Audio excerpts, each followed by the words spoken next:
SHEro. And you'll find out that she wasn't always a SHEro. Over many years, after more than a mile in her shoes, I built an understanding and a love for her.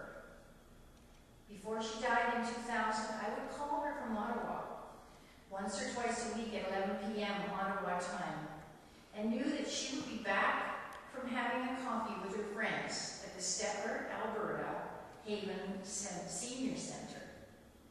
During the week, I would think of things that I would want to share with her, and was so used to doing that I continued after she died. Oh, she's gone. I can't talk to her. Then one day, I just looked at her and nodded. Did you get that? I still do. Mostly, I just go like this. Are you there? Are you there? Proverbs 3:13 in the Bible says, "Happy are those who find wisdom and those who get understanding."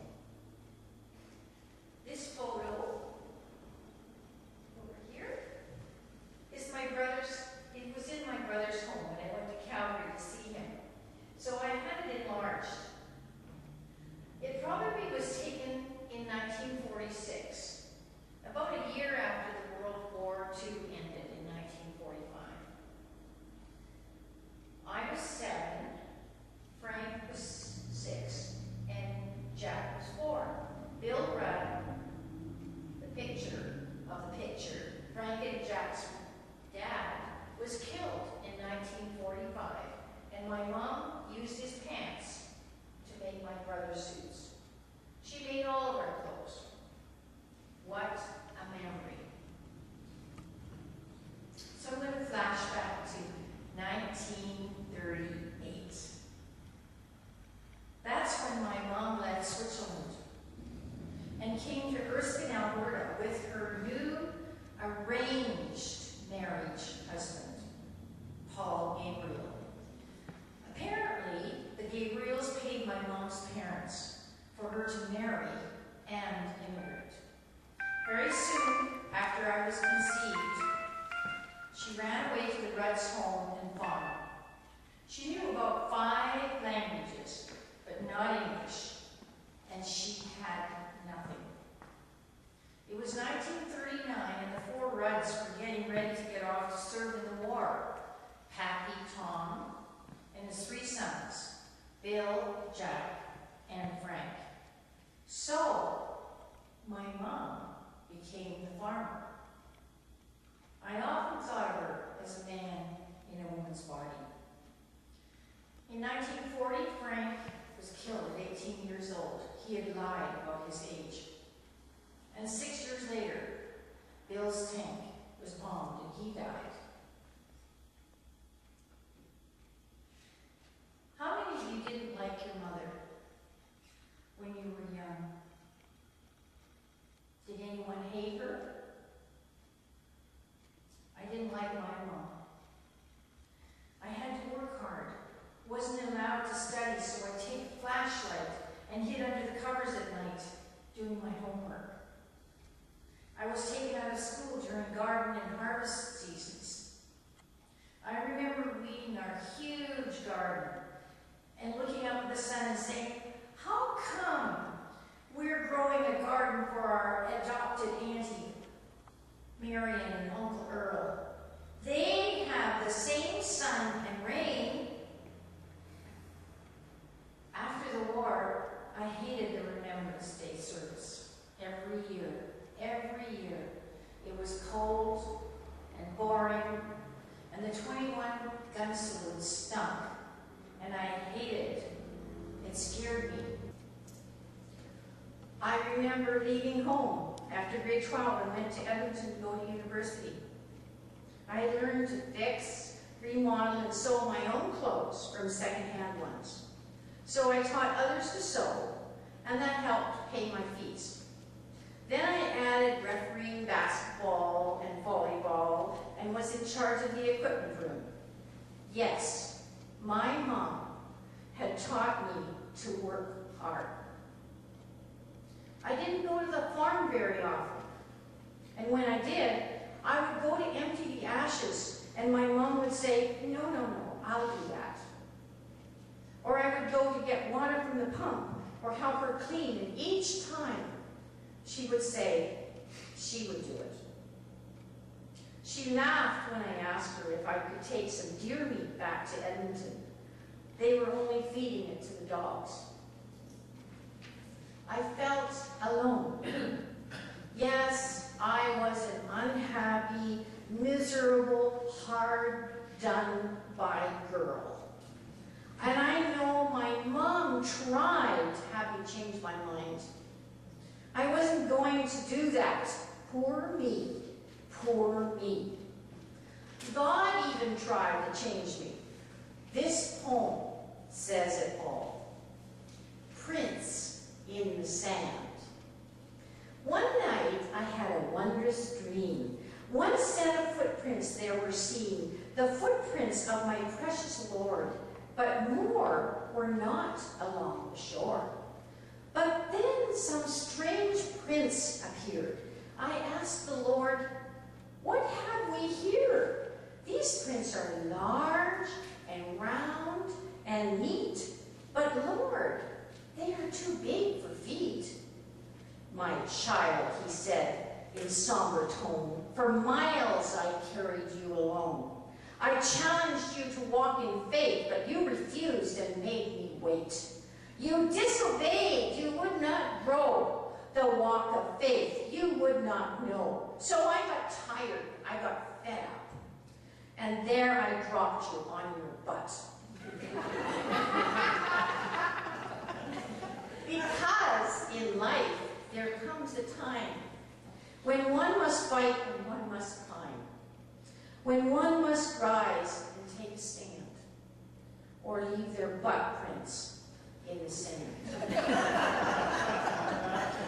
Author unknown. As the years went on, I found out bits and pieces of my mom's life and just how brave and courageous she was. For instance, she told me that she and her sister were sent to St. Moritz in Switzerland as chambermaids and mailed their wages home to pay for their brother's further education. My mother had really wanted to be a nurse, and that didn't happen. Then, in 1998, oh my God, I was 60 years old. I go to see the movie Saving Private Ryan. How many of you saw that movie?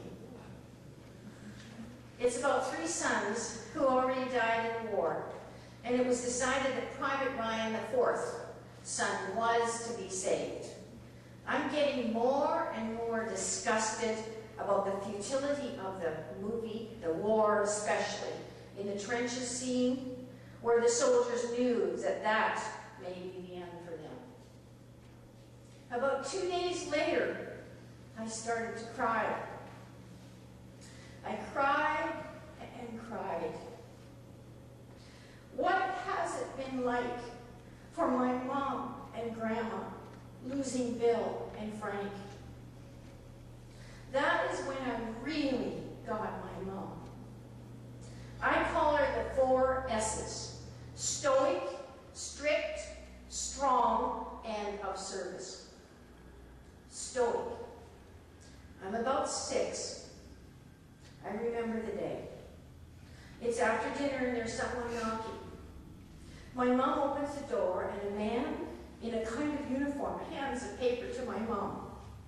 She reads it and seemingly reads it again and again, then goes to her rocking chair and rocks back and forth, back and forth, back and forth. And we know we have to be quiet. For days, she seems to be comatose, rocking, holding her head, crying softly. Stoic. Strict. I'm about 7 or 8, alone in the house, while my mom and brothers are doing chores, feeding the cows and chickens. And Mom comes in and stands at the front door entrance and looks to see what I have not done. There's dust under the table. You didn't wash all the dishes. Not enough potatoes. Peel more. And when it was really bad, go to your bedroom. Straight. Strong. I'm one. And my mom has taken me to the wheat fields to play in the granary while she is stooking. Do you know what stooking is? Do you know what it is? Stooking, taking bundles of wheat and forming it into a kind of a teepee. About 6 or 7 bundles, bales. She's very pregnant. Suddenly, I guess her water broke. I don't remember. Except that my brother was born in the granary, and she carries her new son and me home, strong. Of service. Geneva is one of my mom's best friends and goes into the hospital to have her 4th child, Joy, and gets polio. She almost dies and is in the hospital for 2 years.